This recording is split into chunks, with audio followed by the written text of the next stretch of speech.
Budget and Finance and Public Works, Metro Water Director Scott Potter, here with us to present some information concerning the flood wall. Director Potter, it's all yours. Thank you. Could we have the lights dim, please? Thank you. Good afternoon, members of the council. I appreciate y'all coming at 3 o'clock afternoon to receive this presentation. I'm going to give a presentation about the downtown flood protection system, and over the course of the presentation, I'm going to show some graphics such as this one, and they're going to represent what actually happened in May of 2010. The blue obviously is water, and I'm going to ask you on occasion to be a drop of water and travel across land and through a pump station to get back to the river.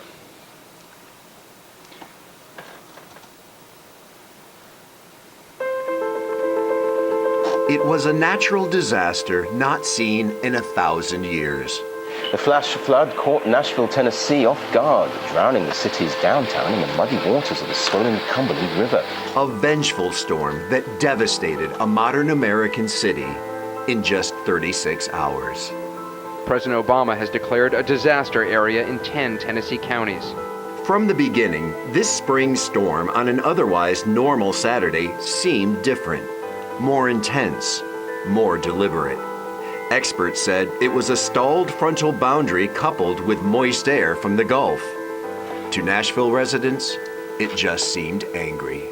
Before it was through, 10 Nashville residents would die, succumbing to floodwaters they never could have imagined. In Nashville alone, damage estimates started coming in at close to $2 billion, almost equal to an entire year's economy for the city. A lot of the buildings I happen to be involved in downtown were heavily damaged, the Skirmerhorn being the main one. More than 2,700 businesses were forced to close temporarily or permanently because of flood damage, affecting almost 15,000 employees and resulting in lost revenue of almost $4 billion. We had an event that many cities could not have survived through its government, through its civic leadership, just the initiative from our wonderful mayor. Nashville has done things that other cities just dream of. Since the deadly weekend of 2010, Nashville has experienced a renaissance that truly is the envy of other cities. Record growth. We're going to have a short pause while they attempt to correct the volume.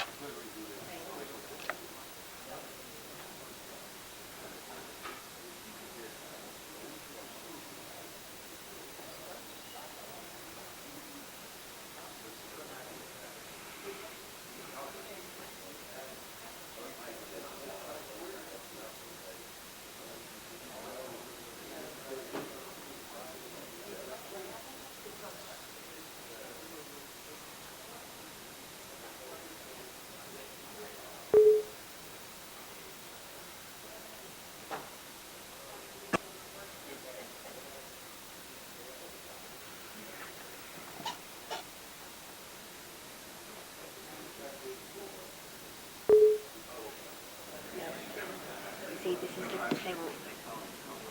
Where's the IT guy for here? Because he's got it set up. Mayor's budget. Yeah, you can't. I went to every one of them. So I made notes, so I'll have enough information to. Insight. Yeah. Cool. You know, one of the big things I want to make sure is included is the storage center. They did not. Nope. I will be putting it on the wish list, I'm telling you. I knew that was coming. Yeah. I mean, there's several just that I wonder if they did that because they knew that we would put it on in our portion. I mean, the audit said they could use it. Yeah. I don't remember what this one is. I mean, we don't usually have to do that. Yeah. Ricky brought him in. I'm always suspicious. Yeah, especially when you get involved. Someone said it's helping. Other people are saying that. I know he's in medicine now, which he took over. I directly wanted to say, you're not helping. Like, come on, tell me you're helping. I swore that he would never, there's no chance, and he would never do something like that. I'm like, no chance. And I'm just like, just go with the underdog, no matter what it is, like, no matter who it is, or like, trigger situation. Well, he's,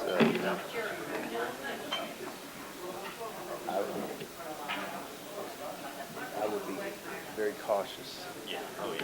Yeah, I don't like just talking about it and stuff. I mean, we're not buddies or anything, you know, like, he's like that guy that's like, okay to have like one drink with or see the other guy or something like that. It's like, I wouldn't. But if you want to hear a biased opposition view, that's a good one to listen to. Right. I mean, yes. Not yes. Not necessarily a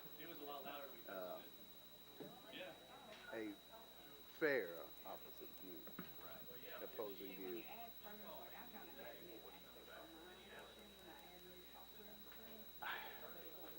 Who?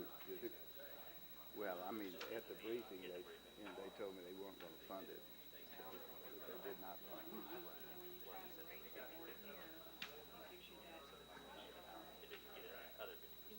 Oh, okay. Yeah. Well,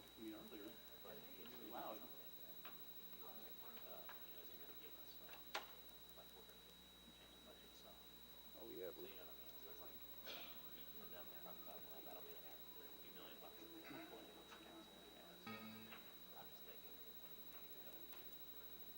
Make sure that's I think you got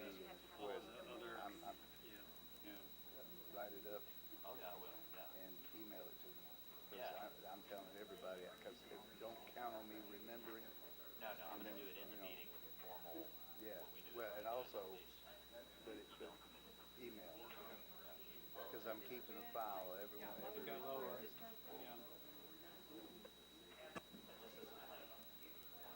Just for me, everybody's waiting on the start of our conservation plan. I was the odd man out in that. I was ready to do a couple things. It was a natural disaster not seen in 1,000 years. The flash flood caught Nashville, Tennessee off guard, drowning the city's downtown in the muddy waters of the swollen Cumberland River. A vengeful storm that devastated a modern American city in just We're going to continue. 36 hours. President Yeah, Obama has we're gonna declared continue. a disaster The volume area just won't in come 10 up. Tennessee counties. From the beginning, this spring storm on an It's on. otherwise normal Saturday seemed different, more intense, more deliberate.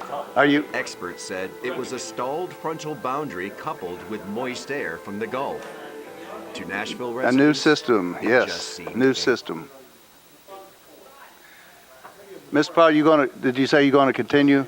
Okay, ladies and gentlemen, Director Potter's going to continue on with the presentation. Before All right, so some of the key takeaways: the damage was $2 billion in Davidson County, $3.6 billion in lost revenue. And one of the key points is since May 2010, we've had over $1.2 billion in building permits in downtown Nashville, and there's been a 15% downtown population growth rate. So we're seeing a lot of investment in downtown, more than we had in May 2010. We're having a lot more people live downtown. What have we done since? First thing we did was the Unified Flood Preparedness Plan, and that was done in conjunction with all the necessary partners, USGS, Weather Service, and the Corps of Engineers. We published this in 2013, and it had a specific element within the plan, a damage center that was downtown, that talked about a flood protection system to protect downtown. We also linked that to the Sobro Master Plan, which also discussed a downtown flood control system. And then the West Riverfront Park Plan linked the Sobro Master Plan, which linked the UFPP.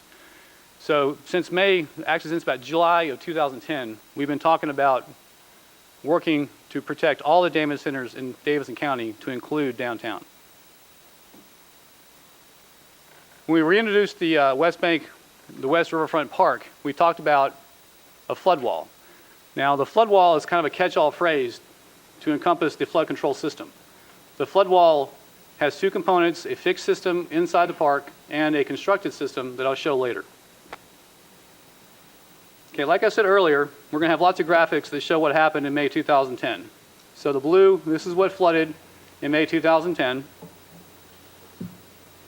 In my professional opinion, we must prevent this from happening again. And I also think that we should. The engineering is sound.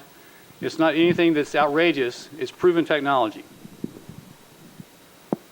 One of the key things to note is that we can't build the flood control system in sequence. We have to build it all together, because if we don't build each component, it won't work. I'm going to demonstrate how they all work and how they work together to protect downtown. Okay, first I want to talk about a little bit about history. The Wilson Springs Sewer was a sewer built in the 1880s that was Nashville's first major drainage project. It was constructed over an existing stream. We had cholera and dysentery outbreaks because everybody put their sewage in their backyards and outhouses. So the solution to that was to take a creek, the Wilson Springs branch, and make it into a sewer. That was an 84-inch sewer built in the 1880s. We have to control the flow in that sewer. We also have to control the flow in the Wilson Springs Storm Tunnel, which was built in 1967, which was built as a result of a significant amount of flooding that occurred up the hill towards 8th Avenue Reservoir whenever we had significant rain. The next thing to talk about is the First Avenue Tunnel. That is a major sewer that was constructed as an interceptor in the 1950s when the city built the Central Wastewater Treatment Plant. The purpose for that was to cease the discharge of raw sewage into the Cumberland River. In the late 1940s, the Corps of Engineers built the Ohickey Dam and the dam at the end of Davidson County to the Cheatham Dam, and it made the river an impoundment. So the amount of flow wasn't as much as it is before the dams were formed. So essentially we were creating a sewage impoundment. So the city in the 1950s built the Central Wastewater Treatment Plant, and we built the First Avenue Tunnel that intercepted the flows coming down the hill and took them to the wastewater treatment plant.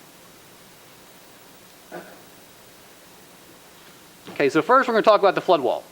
It's the easiest thing to visualize, and it's the first component of the system. So we're going to have a 2,100-foot wall that's going to run inside Riverfront Park from here to here. That'll be fixed. That's part of the design of the West Riverfront Park. Then you have this system here, which we're going to construct as necessary in the event of a flood. That's how First Avenue will look when the constructed flood wall is not in place. Those are architecturally sound and attractive devices that will be, I think, beautify First Avenue when we're not using the flood wall to protect downtown. This is how it'll be constructed. You don't have the sound, but what's happening is we'll take about a crew of about 10 people and we'll construct it in 8 hours.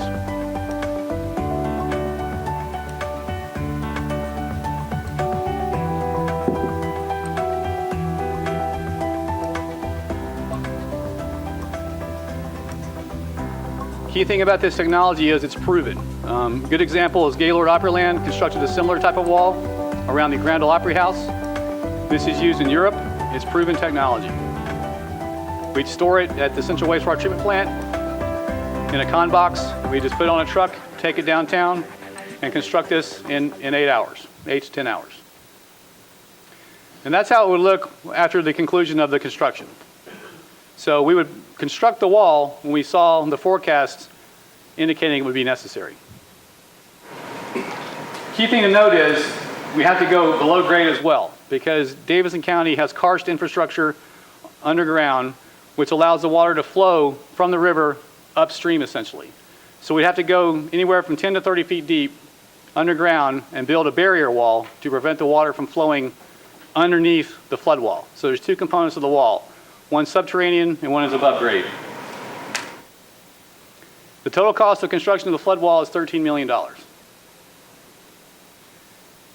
So we're going to build the system as we go along. So there's the flood wall. But the key thing to note is nothing has changed. the flood wall is constructed, if we don't do everything else, we wouldn't have solved the problem. We've got to prevent the water from coming down the hill and getting behind the wall, and we've also got to prevent the river water from going upstream and inundating downtown. Which comes back to the Wilson Springs storm sewer system. So the drainage area is 580 acres. So we've got 1 inch of rain indicates 16 million gallons of water, and it starts at 8th Avenue Reservoir and goes all the way to the river. So there's a whole lot of drainage basin that has to go down the hill to get to the river. The key thing to note in this presentation in the system is all the water that lands in that drainage basin is going to end up in the river eventually. We're going to control it better with this system. That's the outfall for the Wilson Springs Storm Tunnel, and that's the outfall for the Wilson Springs Storm Sewer. If you are standing on the Siegenthaler Bridge and you look upstream, you'll see those outfalls. So what we're going to do is we're going to redirect the flow. Instead of coming out of those outfalls, we're going to take them to a pump station and control their flow through the pump station instead of having a gravity flow to the river. So now we're going to plug or redirect that flow. You've got the storm tunnel on the left and the storm sewer on the right. So now when we redirect that flow, the river can't back up into those storm tunnels and storm sewers.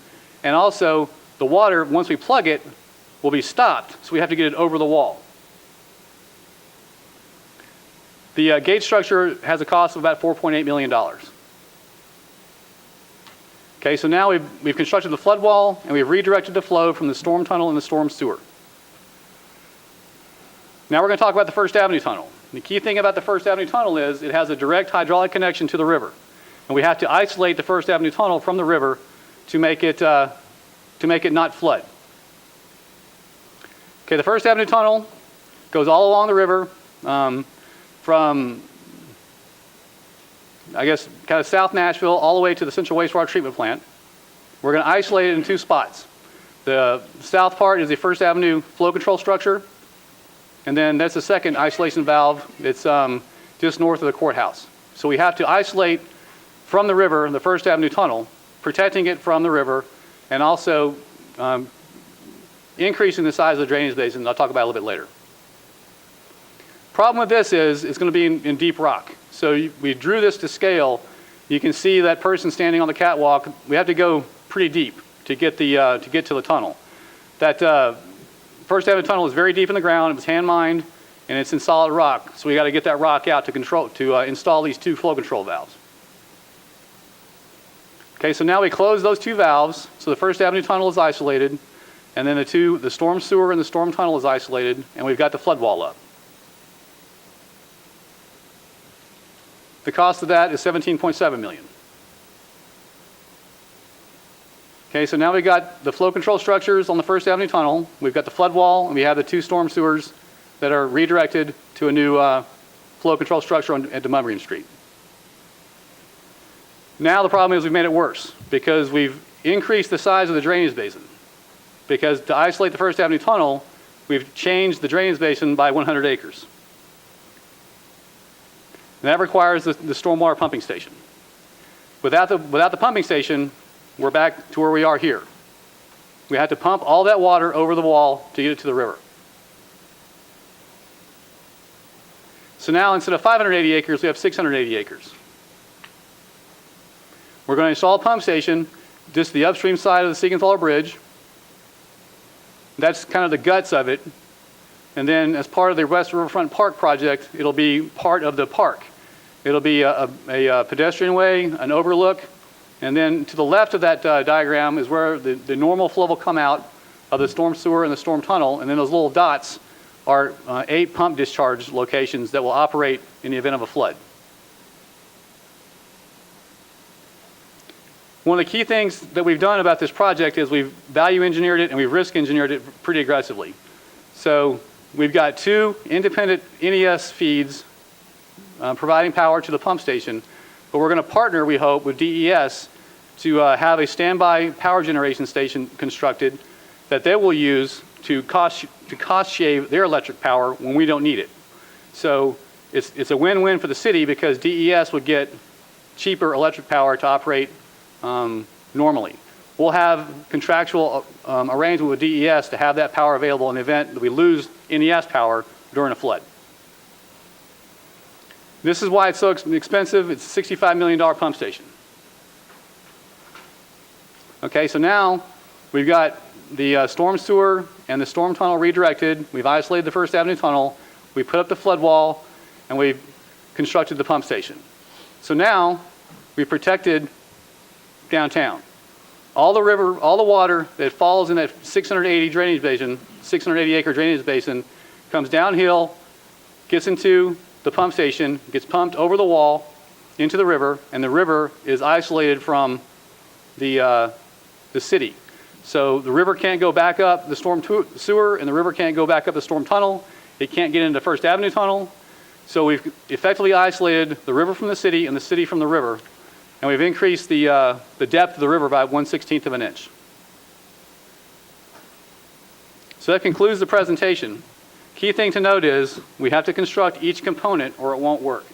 The technology is proven, the technology is sound, it will work. We've risk engineered it very aggressively. I'm comfortable with the design, and I think it's my responsibility to bring it forward. And I think it's a good project. So Councilman, that concludes my presentation. We welcome any kind of questions you have. Thank you, Mr. Potter. If you would, we'll open up the floor for questions. Councilman Pardue. Mr. Potter, you was present at a meeting we had a year or so ago at the 50 Ford Center in Madison. Yes, sir. And you heard all the concerns and all the problems that those businesses had in that area. You know, we're over a year past that meeting. We've done nothing to help those people. They've still got the same. Every time it rains, my garage floods. I have to move everything in my house out in the yard. Does this plan have anything at all to do with trying to help those people, or are we going to spend $100 million downtown and take that $100 million away from other projects that could be done in the areas that we heard people asking for help a year ago? Yes, sir. I remember that meeting. And this project is specific to downtown. We do have a project in place right now to do home buyouts in the Madison area. A lot of them don't want to sell, they just want the house to. Yes, sir. I understand that. When you have a significant rain event like we had in Madison at that time, which was it was even more powerful than the May 2010 flood from a duration and intensity, it's really hard to build stormwater infrastructure that will contain that kind of rain event. So the best way to solve that problem is to buy out the structures that's in a floodway or the floodplain. Because to try to build a system that will contain a greater than 1,000 year event isn't sound. And honestly, if we tried to do that, we'd have to buy the homes anyway, because they would be in the path of the stormwater infrastructure. So either way, even if we decided to build a system that would take a 1,000 year event, it would be so massive that those homes would have to be bought anyway. So the best thing to do is to buy those homes out, which is how we're proceeding. But that's what we're doing downtown with the 1,000 year flood.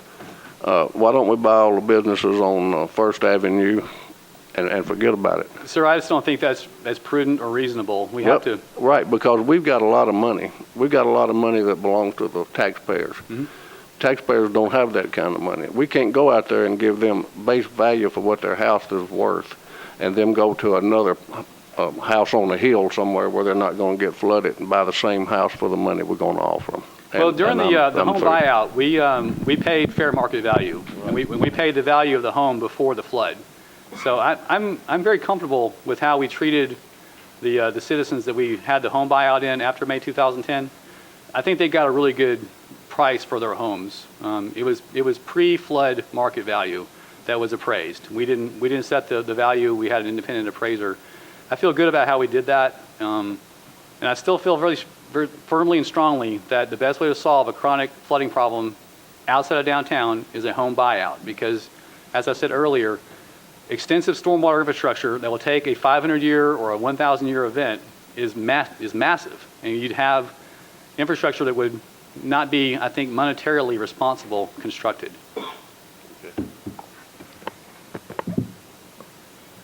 Public Works Chair Anthony Councilman Davis. Thank you, Budget Chair. Appreciate you being here, Scott. Thanks for the presentation. Yes, sir. The first thing I thought about just when we started hearing about this one was kind of, and if you could give an update where we are with the consent decree projects. I know we've got the $900 million, $1 billion consent decree stuff. Where are we on that? And is this somewhat related to that? Is this a completely different kind of bucket that we're pulling this from? And I guess talk to us about the consent decree. Well, interestingly, if I looked at this project from a Metro Water Services position exclusively, it's a combined system project because we're working on the First Avenue Tunnel. And once again, selflessly from Metro Water Services perspective, we've taken about 940 tons of debris out of the First Avenue Tunnel since May 2010. And that's a lot of stuff, obviously, and we're still doing it. So protecting the First Avenue Tunnel is a good thing. Also protecting the $1 billion central wastewater treatment plant is a good thing because all that debris, if we didn't get it out of the First Avenue Tunnel, is going to go to the plant, and it's going to do damage. So this isn't a consent decree project, but it is on the First Avenue Tunnel. The consent decree is going well. We're on schedule, on time. We've got a great reputation and relationship with the EPA, and we've got good data to show that we're reducing the amount of combined sewer overflows into the Cumberland. We're also reducing the sanitary sewer overflows in the county. They're independent, but once again, the concept is one water. Drinking water, stormwater, wastewater. It's all the same water. We have to, I think, work together in conjunction with each other to improve the system as a whole. I guess related to that, do you feel like we can throw another $100 million in debt on top of kind of where we're going with that consent decree without water rates going crazy? And how would that affect water rates? Well, we're not really going to, it's not $100 million. It's going to be a bonded $100 million, which is $8 million in debt service over the course of 30 years. We do have the capacity to take the $8 million in debt service. I recognize and acknowledge it's an expensive project, but I think if you look at the risk that we're mitigating to downtown, an $8 million investment annually is worth it. It's $2 billion in 2010 dollars. And if it happened again, and we don't know that it will or it will not, but if it happened again, the expense would be even greater. So we do have the debt capacity presently. I just feel really strongly it makes sense to protect downtown. Vice Chairman Garrett. Thank you, Mr. Chairman. Scott, when you showed the slide up there where you had more acreage that would be in the, I guess, the pattern that would come down, are we going to actually flood anybody else that would normally have been flooded before? Is that going to happen, or is that? I was looking at that. The numbers looked bigger on the acreage. How do you explain that? That's an excellent question, Councilman. An obvious concern is on the East Bank, and we've modeled extensively what will happen in the river in the event of a flood of May 2010 with this system in place. And it's accurate to say that the river level is going to go up by 1/16 of an inch. The reason why that sounds crazy is you have to kind of think of it kind of backwards. What we're removing from the river is storage. So if you go behind the flood wall, all that water that would have been inundating downtown is now in the river. It's going to go there anyway, but the storage has been removed. But the good thing is all that storage that's being removed is like a giant stormwater detention pond. All that water that's in that detention pond is in a mammoth amount of drainage area, which is the entire river upstream all the way back to the dam. That's what I'm asking. In other words, you're actually the stormwater drainage, in other words, like the old reservoirs type of thing that we'd use. You're talking about the river and not necessarily pieces of property. Yes, sir. And it's only 1/16 of an inch level rise in the river. And I know that sounds really unusual, but we're sure. It's 1/16 of an inch. And, I will acknowledge that we're not doing anything to help East Nashville with this project, and that doesn't mean we won't in the future. But this isn't adding any additional harm. It's really, it's 1/16 of an inch. Okay, and then I've just a couple other questions that have to do with I'd ask about, I'm assuming, and correct me if I'm wrong, that you are going to be using funds that would be normal water and sewer rates from the ratepayers would be paying off bonds. Yes, sir. And the storm water fee that's being paid will be used as a part of the payment on this as well? No, sir, this is going to be water and sewer revenue bonds because it's on the First Avenue Tunnel and it's on the combined system. So it's water and sewer revenue bonds. Okay, John, I have to ask you, that's not what you and I talked about. This is just going to be what I would used to call it E&R extension. Yes, sir. That's this the is fund. This is the E&R fund. It's Right. not going to be involved at all with the stormwater fund. Well, the flow of funds, any kind of capital project out of water and sewer comes through the E&R fund. Right, but the fund that we. The separate stormwater fee would not be affected by this project. Okay, that's what I'm asking. I mean, it's This would be your monthly water and sewer bill. Okay. Revenues that flow into there, they go into the department, they go to pay O&M, operations and, employee cost, and then they flow to the E&R fund, or flow to debt service, and they flow, actually debt service first, then operation and maintenance, and then E&R fund. And so with this expenditure, while large, the water department has significant capacity to issue more debt without raising rates. I would say probably $300 to $500 million, depending on how it's structured, could be issued without any impact on rates, and perhaps more, depending on when the timing and when it's done. Their debt is sort of at its peak right now, and it starts dropping off precipitously over the next several years, which creates a lot of capacity without impacting rates. And so they have the ability to do this project. I'm not an engineer in terms of deciding which projects they should fund, but from a cost perspective, they have the capacity to do this and meet their ongoing other project needs without raising rates. Thank you, Mr. Chairman. Forgive me for that. John, do you agree with after our conversation this afternoon? Okay. So the only other thing is Scott, I'll just tell you, after watching the budget finance, when you do your budget with the mayor over the last couple of years, 3 years, there's one particular part of it that has kind of gotten lost in the shuffle, and it's called fire suppression. And so we're using funds that normally would be a part of fire suppression. And the members of the staff, of the mayor's staff, and we talked about that fire suppression has kind of left your presentation for the last couple of years. It's been the last couple of years, and like I say, now I've been here a long time. That's the first time I can remember 2 years ago that fire suppression wasn't used in the budget presentation in some form or fashion. So we're using funds that normally would be used for fire suppression. So all I'm asking is, keep that in mind. That's what gets, while our councilman over in the Goodlettsville area, or the Madison area, is talking about the flood and that type of thing. Replacing lines, putting fire hydrants in, that kind of thing. Some of that may get pushed back if we're going to use these funds for that. I mean, and I understand the circumstances, but I wish you would kind of put fire suppression back in your presentation when you come before the next mayor and the council as well. Yes, sir. Thank you. Councilman Stein? Not my question, but to follow up on that. So doing this will hurt fighting fires in Nashville? No, sir, I don't think that's completely accurate. It's a really difficult balance between extensions of water mains in the outlying regions of the county and water quality. Okay. If we were to have a bunch of water infrastructure, so to speak, fall out of the sky and install in the ground, large diameter, 6-inch diameter pipe is what's required to install in a fire hydrant.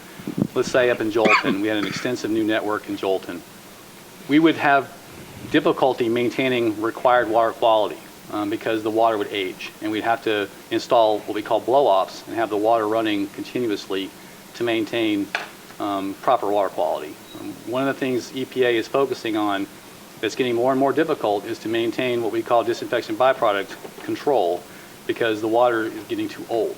So our objective is to get the water from the plant to our customers as fast as we can.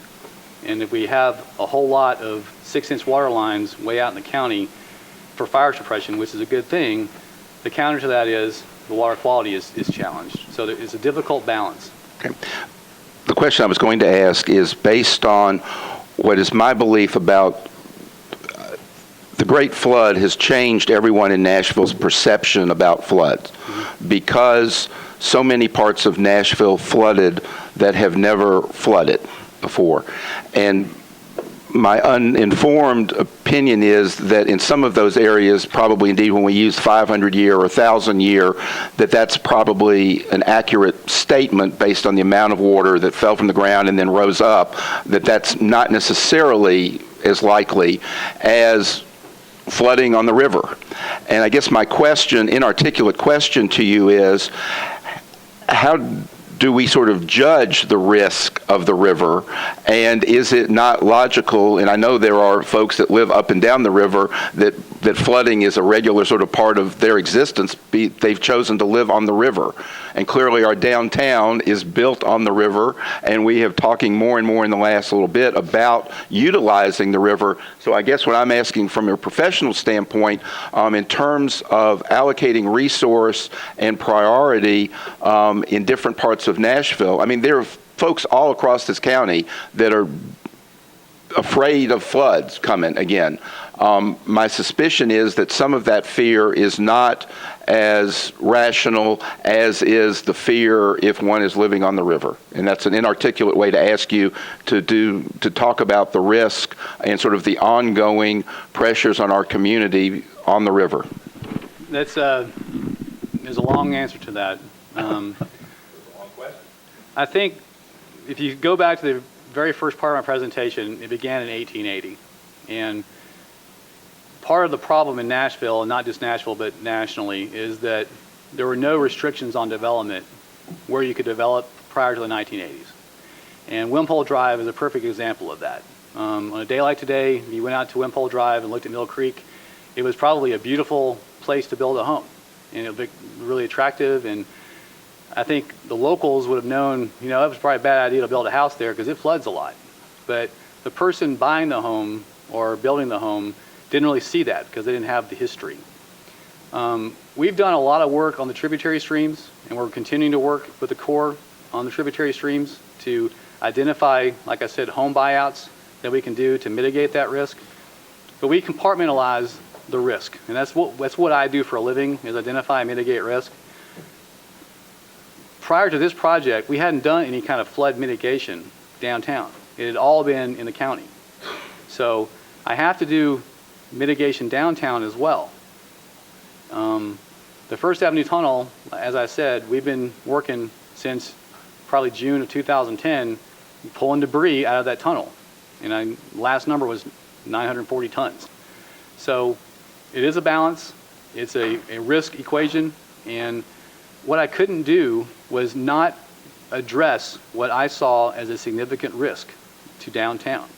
When I was looking at the river, when it was flooded and downtown was awash, I knew in my heart we could fix that. So we went down the path of doing that, in addition to doing the work outside of downtown. One follow-up, Mr. Chair. Sorry. So then I guess my question is out of, and I hate doing this, out of some other people's questions to me. It's reasonable to expect that without a flood of the magnitude that we experienced 5 years ago, that there will still be flooding in the Cumberland River in downtown in some form or fashion?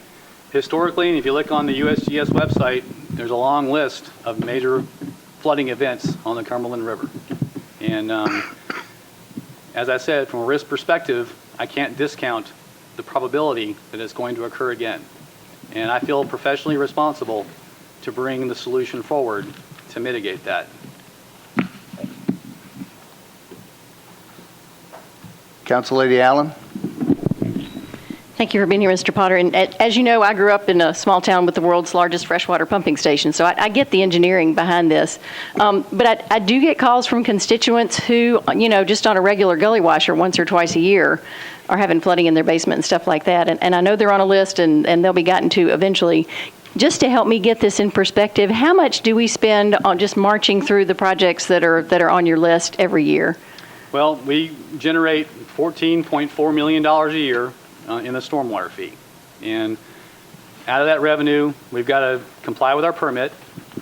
We've got to monitor and inspect all the construction in Davidson County.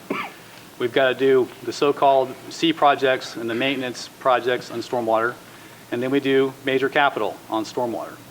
Like anything else, if we had more revenue, more resources, we could do more projects. One of the frustrations that I have is we do talk a lot about what we haven't done. But since the stormwater fee was put into place by the council, we've got a long history of really good projects that we've accomplished. We'd like to do more, but it's purely a resource issue. We prioritize like we do everything else, and we try to do the most difficult projects first. And like I said, I think we have a good history of the projects that we have accomplished. Now, that doesn't solve the problem of the person who has the flooded basement. I grant you that. But it's still frustrating to discuss what we haven't done when we've done a whole lot of work. More revenue equals more projects. It's really that simple. I think we've got a really good history of being successful in the projects that we've designed and we've constructed. Thank you. Council Lady Bennett? Thank you, Chairman, and thank you, Mr. Potter. I appreciate you doing this. I have two questions, and I'll try to be brief because I know we've got to move on. When you talked about the cutting that off for stormwater coming out of downtown, with the limestone, I know we get, it kind of can flow back and forth.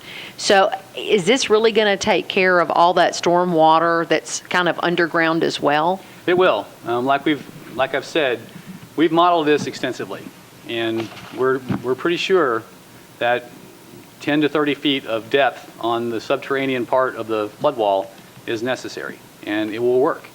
One of the things about the stormwater pump station is it has an element of a factor of safety to pump more than we think is necessary. We have modeled this system as designed over the May 2010 flood, and we have additional, what we call freeboard, 2 additional feet over what we had in May 2010. And we also have more pump capacity than we need. At the peak of the flow, we have 5 pumps operating, and we have 8. So even if we have a little bit of seepage through the wall, which we will a little bit because it's going to be a little bit porous, we'll have the ability to pump that water over the wall and keep it from inundating downtown. Okay, and my second question or concern, I guess I naively thought that this was also going to work for the east side of the river as well. And I know you said 1/16 is the impact that it would make on the east side, but that's what Gaylord told us as well when they built their wall and prepared that, and same style, I guess, is what we're doing. Looks like it, but 1/16 is still a lot when your house is flooded. I can't get past that. I feel like the east is really getting it pushed on them and the other sections of town. I do think we need to protect downtown. I don't disagree with that. However, it just concerns me. We're putting that water on somebody else. Well, I agree that we're not constructing a flood control system for the East Bank with this project. Given the relative risk, I think the West Bank has a higher probability of loss than the East Bank. That doesn't give them a lot of comfort. But we're not stopping on the west side. Like I've said to this body several times, for 1,000 years, whoever is in this role will be constructing water projects, sewer projects, stormwater projects, trying to make the system more robust and more reliable. This project doesn't address the East Bank, but it doesn't harm it either. It doesn't raise the level more than 1/16 of an inch. And I can't say it any differently than that. That's the engineering, that's the answer. But it doesn't provide comfort. I grant you that, Council Lady. Okay, thank you. I just have concerns. Thanks. Councilman Glover? Thank you, Mr. Chair. This really will kind of fall on a number of the questions because I still don't think I'm hearing the answer. If you put this amount of water into this river and we keep it from flooding here, it's going to flood somewhere. I mean, I have to believe it's going to happen somewhere. And with the extensive risk management and all the way you've equated this, you know, where's this water going to? I want to show you. Okay. That's the first question, then I've got one more. Well, go ahead with your second one while she's loading it. Okay. And I didn't have this question when I came in the room. This question arose after I heard you guys saying that you have the capacity to take on $8 million more in debt. what we hear, or what I hear out in my district is, why is my water bill gone up to this? Why am I paying these things? Why can't I get my stormwater projects done? Why can't I get these? And then we hear that we have the capacity to take on the additional debt. People don't really, I don't think they understand there's separate buckets of money, and that there's stormwater money, there's regular money, there's your water bill money. They just see that their land gets flooded or their homes get flooded and it's not getting fixed. And so explain why we're paying the rates we're paying if we already had the capacity to do this project without it putting any more squeeze on our pocketbooks. Well, Councilman, I want to start with the cost of water. 1 gallon of water delivered to your home that you can drink costs you 0.0032 cents.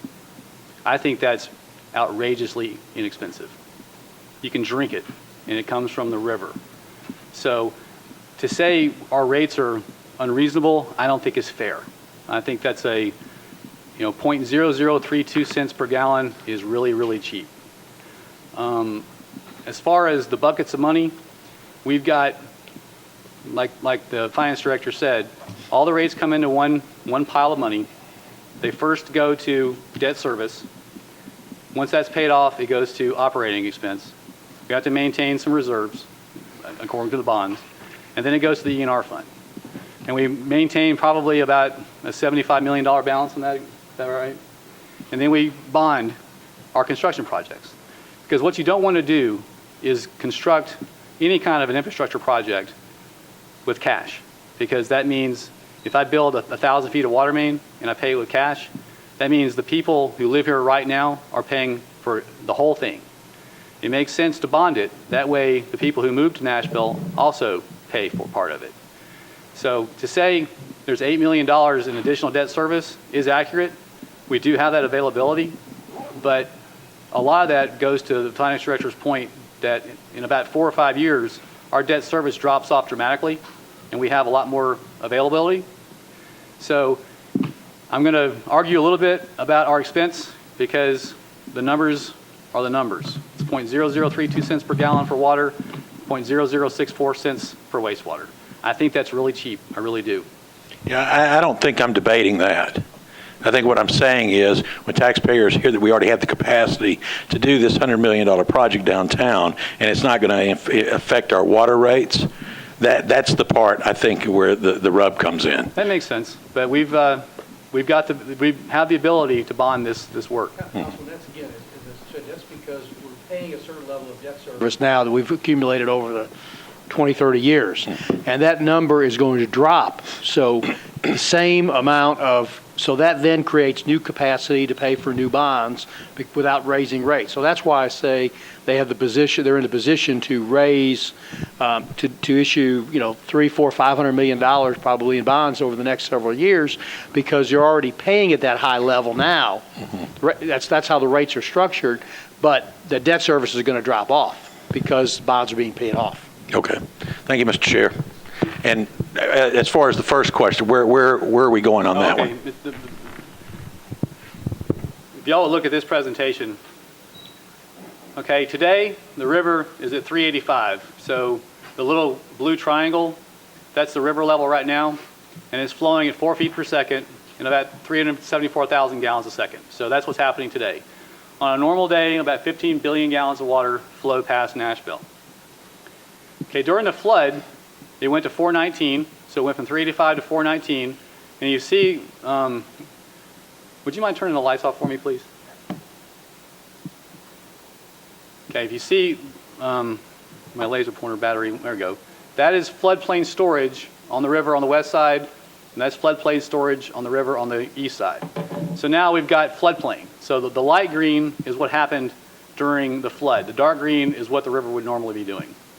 Okay, so now, instead of 374,000 gallons a minute, we're flowing at 1.4 million gallons a minute, which is 4 times normal. So this is flowing at 6.71 feet per second, so that's the floodway. Y'all have heard me talk about that before.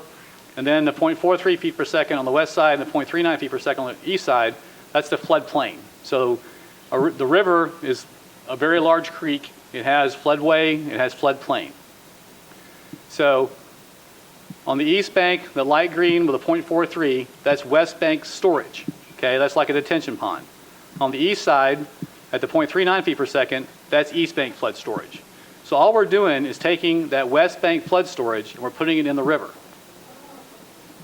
So all this blue on the west bank is going to go into the river on the other side of the flood wall. So at this point, if you visualize picking up that water that's in yellow, and you put it, it's 1.8 million cubic feet of water, and you put it in the entire river. That's why it only goes up by 1/16 of an inch. You're taking, it's a lot of water, but it's going into 382 million square feet. That's why it goes up by 1/16 of an inch. The analogy is a wading pool. You got 4 feet of water, 100 gallons. You're adding a half a gallon to that wading pool, and it goes up the width of a nickel. That's the analogy. And that's exactly what happens. So the way to think about it again, you're losing that storage, and it's going into the river, but it's going into 382 million square feet storage. You've got a great big bathtub. So you're not penalizing the east bank. You're not helping it, but you're not putting water on anybody else. You're just losing that storage. From the river's perspective, that little bit of yellow is what the river sees as an absence of storage. Does that make sense, Councilman? Councilman Taggart? Thank you. A lot of points to consider here, Scott. Yes, sir. If I was going to build a levee on my property, saying I was backing up to a creek, what would be the regulatory process I would go through? You have to go with the Corps of Engineers to get a permit, as we have. That's it? Well, it depends on where it would be. If the Coast Guard had a navigable waterway, you have to talk to them. But from our perspective, it's the Coast Guard and the Corps. Planning Commission, Stormwater Committee, any of those? I don't think so. We haven't presented the plan yet, but I don't see a regulatory requirement for the Planning Commission. Stormwater Committee? I think we'll brief them, but I don't see this as really, it's a combined system project. But I thought any time we were affecting the flow of water or the height of water, that there were variable committees, including the Stormwater Committee, that we should go to. Well, like I said, I think this is a combined system project, and really from a regulatory perspective, what we're doing is introducing an overflow point from the combined system. So if anybody would be regulating this, I think it'd be TDEC. Okay. $8 million for 30 years, so this is a $240 million project. Yes, sir. Okay, it's not $100 million. Well, I mean, it's 100-year bonded, and once again, 30-year bonded. Yes, sir. But once again, you don't want to pay for this project with cash. I understand. How do we bond our stormwater projects? Yes, sir. We do bond some stormwater projects. All right. Some? Yes, sir. Some of the You're talking about lack of revenue, so I'm just saying, you've got more than $14.5 million to spend a year based on bonding these projects. Well, yes, sir, we do. But some of them are pay as you go. I'm sorry? Some of them are pay as you go. Yes, sir. The maintenance projects especially. So if there's such a tremendous outcry throughout the entire community, why aren't we bonding more projects to get to those C projects faster? Because we don't have the debt capacity available in stormwater that we do on water and sewer revenue bonds, because we only have $14.4 million in revenue. But how much of that is committed to bond it now? Most of it goes to, it's probably half of it, or I don't have the numbers in front of me, but half or two-thirds go to staffing for the stormwater department. Wait, say that again? About half of it goes to staffing, the stormwater staff. $7 million is just staff? About that much at a time, Scott. But we have to have, like I said, it's permanent compliance, construction inspection, maintenance. We've got people, as an example, when it rains, the day before it rains, we have people doing what we call rain routes. They go out and clean stormwater inlets. When it's not raining, they do projects themselves. They do projects, and we have 68 employees right now, and we're budgeted for 90, so we had to pay them. And then there's small projects which we pay contractors to provide, and then I think we've had council's authorized somewhere. It's probably 2 times $30 million. I think we do $60 million of debt of GO bonds, which are repaid out of stormwater fees. they haven't issued all that yet, but Okay. that's the part that's been bonded for what I would consider long-term fixes to problems, bigger projects than just cleaning out a ditch one time or something like that. Roseanne, you want to turn the lights on? Thank you. Again, this is not a stormwater project. This Sure. is being treated as a, All right, so you're hold on the mic there. You're a numbers guy. So if we go out in the community and say, hey, this $240 million project is not going to raise your water rates short term or in the foreseeable future, remind me how water rates are raised, first of all, the process. council's raised it. The council's done it once in the last probably 15 years. So if we have the capacity to absorb $8 million worth of additional debt here per year, would you support an amendment to this project that would freeze water rates for X number of years? A reasonable amount? I don't think. To prove to the community that we're not going to. That. I mean, I hadn't thought about it. Think that through. I'm not sure that's the prudent thing to do, but we could think about it. But I mean, again, remember, Councilman, what I try to explain is that we're paying $60 or $70 million of debt. I don't remember the exact number. Sure. Don't hold me to today in water sewer debt. That number is going to drop to 30 or 40 million. I can't, again, and that's where the capacity comes in to be able to fund these projects and other projects that are needed in the system without raising rates. Councilman, I'm just curious. You don't think that .0032 cents per gallon is inexpensive? I just know water bills are higher now than they were before. Sir, that's not correct. Our water rates are lower than they were when Ronald Reagan was president. That's an accurate statement. Well, I must be using a heck of a lot more water in my house then. I'll go back and check my gallons. Now, of course, I'm on Harpeth Valley District, but I assume that they're following the same procedure. So that was one of my questions. How are Madison Suburban Utility and Harpeth Valley Utility affected by this project at all? They're not. Okay, so if rates had to go up, once again, I'm one of those, let's be aware, we're in great times now, great growth, debt getting paid off, but in the bad times when we got to put more toward pensions and more toward health, in the bad times, the possibility of water rates going up in the future is what I worry about. When did Opryland install their wall? I think 2 years ago. And same concept and Exactly the same concept. Flood wall is permanent, flood wall is constructible, and a pump station.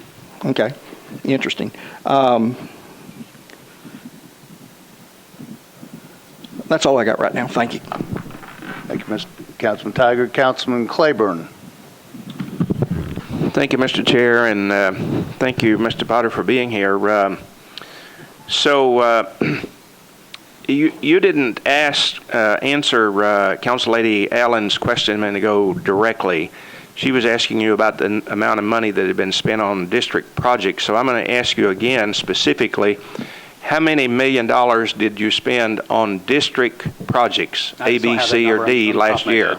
Pardon? I just don't have that number on top of my head. We have that on a spreadsheet. Well, would you say that it's more than $2 million? Yes, sir, I would. More than 5? I don't want to guess. Well, you're the director of the department. You got all these other numbers here that you're giving us. You should, I would think you at least be able to give me an estimate. I'll send you the spreadsheet, sir, that'll be completely accurate. I really don't want to guess because I would probably get it wrong. Well, it's kind of hard to make the comparison, but I represent a district that was one of the hardest hit in 2010. I have 3 neighborhoods that were just inundated. We had, I think, if I remember correctly, when you talk about the 1, 2, 3, 4 categories of destruction or unusable, so on, I think I had a higher number than any other place in the county. I may not have had as many people that were displaced, but I had a higher number of property damage than any other place in the county. A major shopping mall closed, revenue gone for over 2 years, major world-class hotel that went to the expense of building their own flood wall. And I have people in my district, and I've been fortunate over the past 4 years to have probably 5, maybe 6 significant projects done in my district, and I'm thankful for that. And the people that received those are thankful. But I have projects that have been on the books since 2007 when I took office in the first term that are still out there and haven't been addressed. And so it's hard for me to rationalize spending this much money to address the downtown area when the rest of the county is not going to, you're asking 34 districts to finance protecting downtown Nashville. And I think it's disingenuous of you to tell the council lady over here that downtown, the folks in downtown and the businesses here are more important than the people on the east side of the river. I think that's disingenuous of you. Sir, I didn't say you did. You said it's more, the west side of the river is more important than the east side of the river. There's a greater risk, and it is more important that we spend money to we can go back and look at the record here. I'm sure we're on tape, so we can go back and verify that. I think that this is a boondoggle. I really do. To ask the people of Davidson County to pay through their water bills for a project that's only going to affect several square blocks of downtown Nashville, when you're not doing anything to address the larger problem in the 500 plus square miles that's still left out there. So I appreciate your being here, all the work that you put into this, the way you do the numbers. I'm disappointed that you can't do some numbers, but I think that this is a bad deal. And when I look at, I can't go back into my district and tell the people that are out there, I'm going to support this. They'd laugh, they would ride me out of my district if I did that. Councilman Harmon. Thank you, Mr. Chairman. Thank you, Mr. Potter. I had a couple of questions. Could you tell me another maybe city or a couple of cities that have done something similar to this? I've seen Louisville's flood protection system in operation. St. Louis has a system. New Orleans has an extensive system. I think all up and down the Mississippi River. And they've got all these components that we're talking about with the constructed and the tunnel and things like that, but generally speaking, you're going to have a flood wall and a pump station. The wastewater infrastructure will be specific to each city. But, sure. If we don't isolate the First Avenue Tunnel, we don't solve the problem. And if we don't isolate the Wilson Springs Storm Sewer and the Wilson Springs Storm Tunnel, we don't solve the problem. So we have to do it all where it doesn't work. Okay. And I guess if you were going to look at this project and identify risk points within the project where time and or money would overrun, where would those be? I think we've got a really good estimate actually on the cost, but I think the risk would be the stormwater pump station and perhaps the isolation valves on the First Avenue Tunnel, because moving that much rock is it's significant. But we've worked really hard to get really good estimates on the project, and I feel comfortable. I really do. So no hidden surprises down First Avenue? I really don't. It's the stormwater pump station is a big deal. We modeled it, and it works. So I feel good about it. I really do. I mean, from the engineering side, I think it's solid. One question I had about the pump station, it was kind of hard to tell from the illustration, but how high are those outputs? How high the river are they, Shannon, do you know? Oh, they're about, I think where we discharge the water is at about 407 or so. The top of the pump station will be at 422. The flood, the May 2010 was at 420. 420. So what happens when the pumping station floods? Well, the pump station is above the flood record, so it won't flood. All right. Thank you. Just want to remind all members that we've kind of run a little bit over, but we did get a little late start, so just keep that in mind. I have respect for the other committees that are coming after this. Councilman Todd. Thank you. Scott, thanks for being here. Just a couple quick questions. Scott, this sounds like a good idea. My concern really, and maybe it's getting a little bit to some of what the other councilman said, is what's the fairest way to pay for this? I think water and sewer revenue bonds. And when I look at these properties, most of them are, I guess, currently, if you look at the flood maps, they're in the floodplain, these big downtown properties. And if we build this wall, will FEMA redraw the flood maps? Oh, no, not as a result of this flood wall. Why wouldn't they? I know at Gaylord, for example, that's why they built the flood wall, was to get out of the floodplain to reduce the property insurance. Well, I mean, I'd have to research that, but I can't see. I mean, I'm not the expert on this, but it seems to me like there's going to be a tremendous savings for these large downtown taxpayers when we build this flood wall. Their property insurance rates, and their flood limits are going to go way down. There's going to be a windfall here. And I know when we do big downtown projects, sometimes we draw a district, or we set up a downtown zone, and it seems like the windfall from the lower property insurance rates should go into some kind of fund and help offset this. Because like the other council people are saying, the people in Donaldson and Hermitage and Madison and Goodlettsville and Green Hills and Bellevue aren't getting any benefit from this. And the downtown property owners, I know some of them have already gotten tax increment financing, and these are some of the wealthiest people in Nashville. They're getting a huge windfall here when we build this wall for them. And it seems like we ought to capture those savings and apply some of that money back to this project. I just hadn't considered that, sir. I think, it'd be great for Mr. Reebling and you and some others to talk about this. The other concern I have with this project is, will it actually work? The wall's built, and you've got to install these gates. And you remember when we had the May 2010 flood, the Corps of Engineers lost their internet service, and the National Weather Service couldn't talk to the Corps, and it was just a complete cluster. And you talk about having these gates that we have 8 hours to install, stored in a site somewhere. But how are we going to, call those workers if cell phone, in New Orleans, the cell phones weren't working. How are we going to get these people to install all this stuff? And the big question I have is, who's going to have jurisdiction of this wall? Metro Water and Sewer. Metro Water and Sewer, and that's a government entity. And so if it doesn't work, what the citizens of Nashville need to know is, if this doesn't work and they can't install the wall, you all are immune from liability. So all of these taxpayers, all of these property owners, have paid this $100 million, and the wall for some reason doesn't work. Everything floods again. Suppose we miscalculated one of these limestone tunnels 20 feet underground, or we couldn't get in touch with the guys over at the warehouse that were supposed to bring the gates down and install those.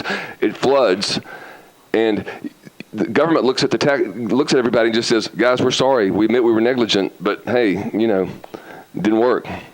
Well, the straightforward answer, sir, is that we've modeled this system directly as a result of the May 2010 flood, and it works. And we also have a 2-foot additional level of protection from 420 to 422. Right. We've got, as an example, the gates you're talking about. We have we have 2 gates at each location. So if one of them fails, the second one is available. They'll both go down. They're electrically operated. There's also a manual operation. So we've thought about that sort of stuff, and I can't guarantee anything. I agree. So Metro government could do everything they're supposed to do, and the problem here is, Old Hickory Dam, that's not Metro government, that's the Corps of Engineers. They could be completely negligent, and suppose they don't reduce the reservoir behind the dam. Everyone knows a major storm event's coming. They don't reduce the pool behind the dam. And it just, even though Metro government does everything right, the Corps of Engineers floods downtown. There's nothing you can do about it. We spend $100 million for nothing. I go back to the point that, as the director of Metro Water, I see it as my professional responsibility to bring forth this project, because I see it as a problem that can be solved. It is expensive, but I'm comfortable and confident that this design will work. And there's always risk. We take risks every day doing everything we do. But this project has been researched and vetted thoroughly. I'm not sure, but I'm very comfortable that this design is sound and it will protect downtown. I really feel strongly about the fact that, let's say we hadn't brought this project forward and we had it in the UFPP as an option, and I didn't bring this, forward to the council, and we had a flood, and we didn't do anything, I would feel negligent having not done that. I mean, I've got to do my job. I'm supposed to do this. I think this is what I'm supposed to do. I also think that this project will work. So I'm torn between my professional responsibility and defending the project. I'm supposed to do this. If I hadn't brought this forward, I think it would have been negligent on my part. So it's kind of a difficult position to be placed in, arguing with you about the merits of a project that will mitigate the risks that we saw happen that resulted in $2 billion worth of damage. And all that, the skimmer horn, all that could have been prevented. And it could be prevented if we had the same event with this system installed. So it's really difficult to not argue the merits of a project that is sound. Thank you. Councilman Bedney.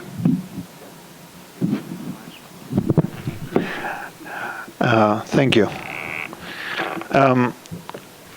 Mr. Potter, I reached out to you a week ago about seeing if we could create some kind of a program for homeowners around the city that have issues with stormwater. Have you been able to look into that? Yes, sir. I've spoken with Mr. Zygas about that, and we're going to try to get with Metro Legal to see if that is feasible. We haven't gotten an answer back yet, but the indications are that an insurance program, so to speak, for ditch maintenance is going to be kind of difficult to pull off because it's the homeowner's infrastructure, the ditch. So having an insurance program to operate that looks like it might be a little bit difficult. We're not going to give up, and as soon as we have a concrete answer, we'll get with you. Because the issue of like, I literally live on an island. The day the flood happened, we were surrounded by water all around my house. We have the Mill Creek just south of us that flooded, and actually I put it on the capital improvement budget to do something about it because that's the only connection that parts of my district have to get to an emergency exit. So it is, I will share in my peers' comments about the fact that it's very hard for us to, even though I personally believe that we live in a world with weather changes that is unpredictable, and this entity of 1,000-year flood, it's becoming more and more hard to predict because of the changes on the weather. But and I also want all our investment that we made downtown to continue providing the resources for the rest of the city. But having said all that, it's very hard for me to tell people in my district that get flooded every year when it rains dramatically that we're going to spend more money downtown and not help them take care. Mostly if there are people that are older people on a fixed income where the only equity they have is their home. And I'm not talking about a basement that is getting flooded. I'm talking about a yard. Talking about their tools being washed away. So, question for you. Is this project that you came up with that you feel very confident? I assume this project is an improvement, right? It's more than just dealing with a 1,000-year flood. Sure. It's, we have 2 additional feet of protection over the May 2010 flood. So there is a difference between best and minimum required, right? I mean, sir. So there is some fluff in there that perhaps we could use. Maybe that fluff is $10 million, maybe. No, sir, it's not. I mean, we're not going to, if we go back down to 420, we're not going to save a whole lot of money because that's going to be elevation. But my problem is, even if it's, $1,000 that can fix somebody's ditch, I have to be able to ask you to really look hard on the plan that you guys came up with. And if you feel confident that you can use $100 million of our bond capacity to build this, and you can save $1 million to help people around the city and not put the city in jeopardy, then I think it's worthwhile exercise. So I will ask you that you look into that. Yes, sir.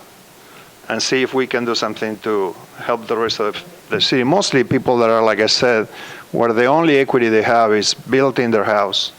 And if they lose that house, they become homeless and they'll be out on, with nothing. So please, get back with me on some kind of a plan B that will do the minimum you require to provide that 1,000-year flood protection. Yes, sir.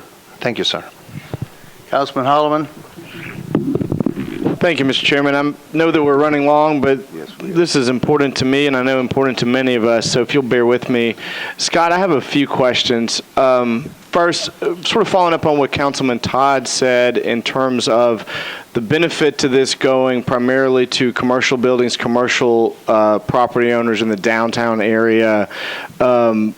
Help me understand why we decided to use water sewer revenues to pay for it. And I guess what I'm thinking is when you look at that revenue stream, it's predominantly residential users that pay that. So essentially you're asking residential ratepayers to pay the bulk of an improvement for commercial business owners. So help me understand why we chose this revenue stream.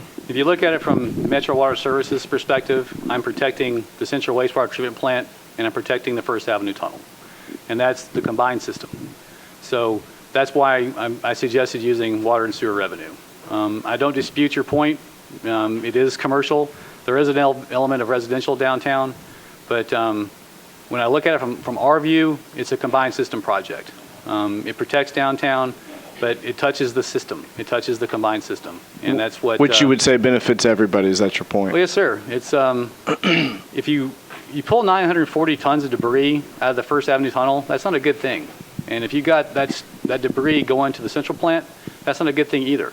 So if I look at it from our perspective... From a mechanical functioning standpoint, is that... Right. You know, pump pellers and things like that, it's just not a good thing. So looking at it from downtown's perspective, it protects downtown. Looking at it from our perspective, it protects the First Avenue Tunnel, and it protects the Central Wastewater Treatment Plant.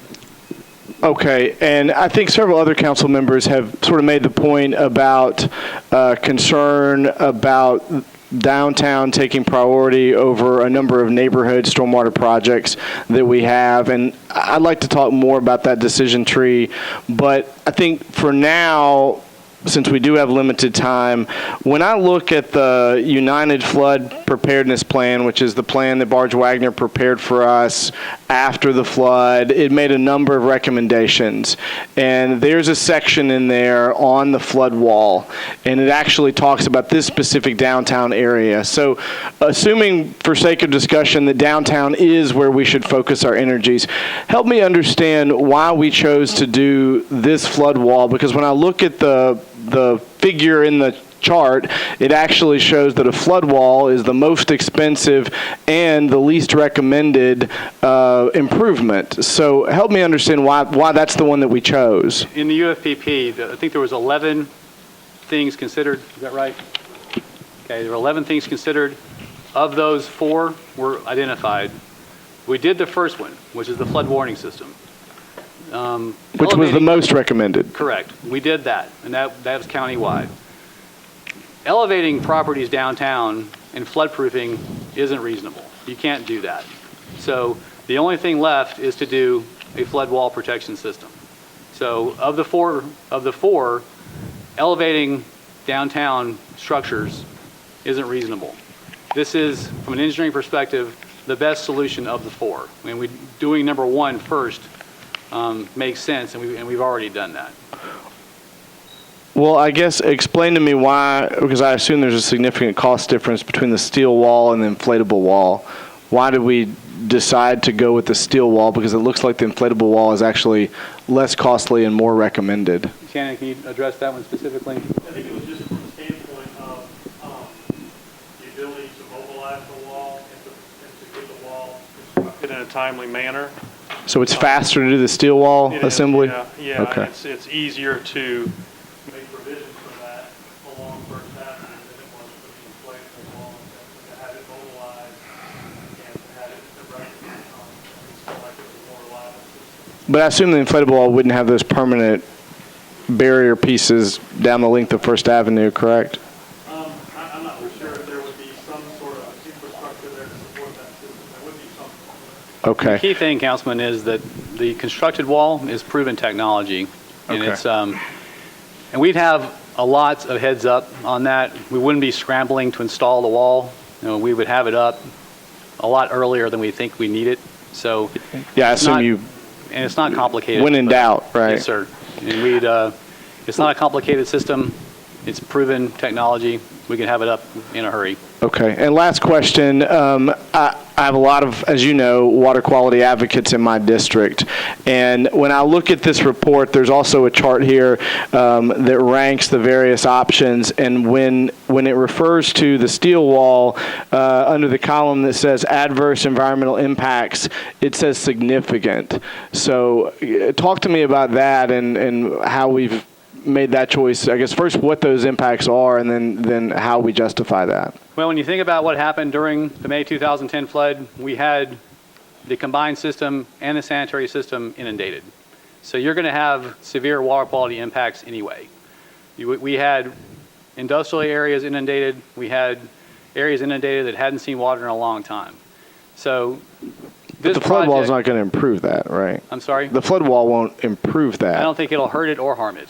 Or help it. But I guess I read this to mean that the flood wall, the infrastructure itself, has some environmental impact. I don't think so. I really can't see additional environmental impacts associated with this system because you're protecting the First Avenue tunnel. You're not getting the debris into the tunnel.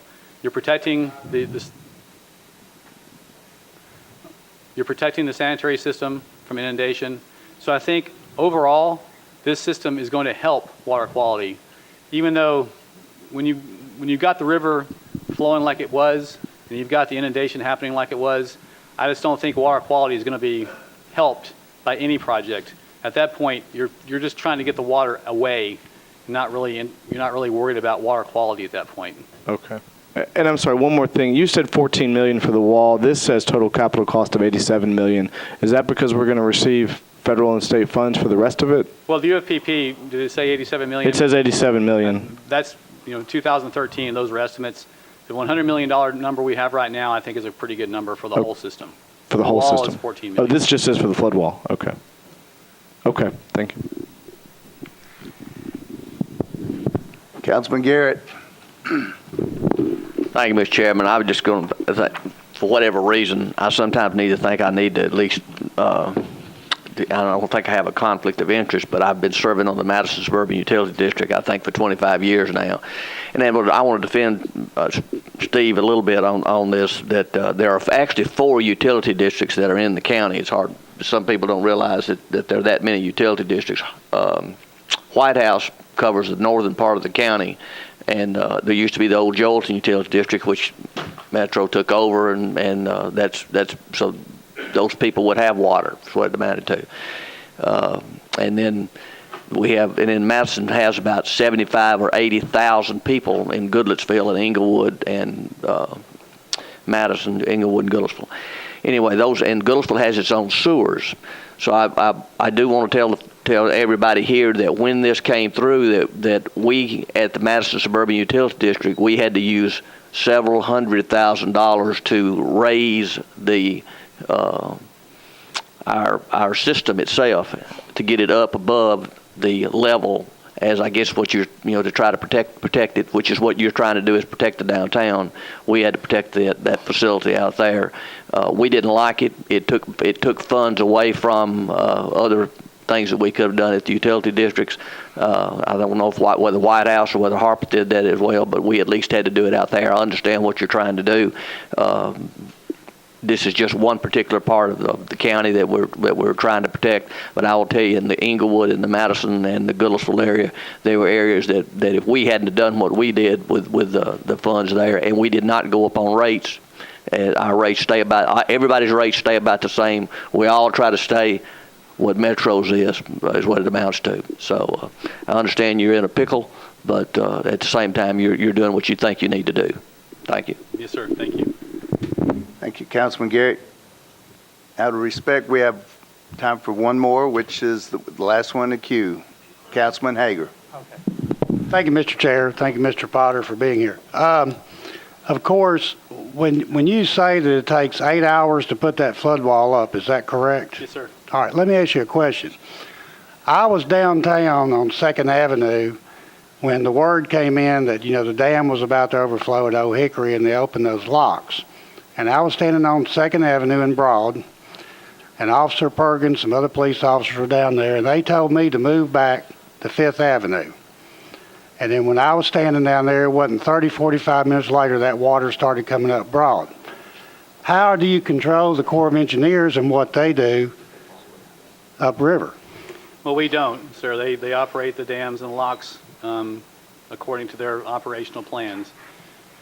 When we modeled this flood wall system, the flood protection system, as a result of the May 2010 flood, we had the wall up well in advance with plenty of time to spare before it came up First Avenue. So all I can do is reassure you that if we have an indication of this type of flooding that's going to occur, the wall will go up quickly.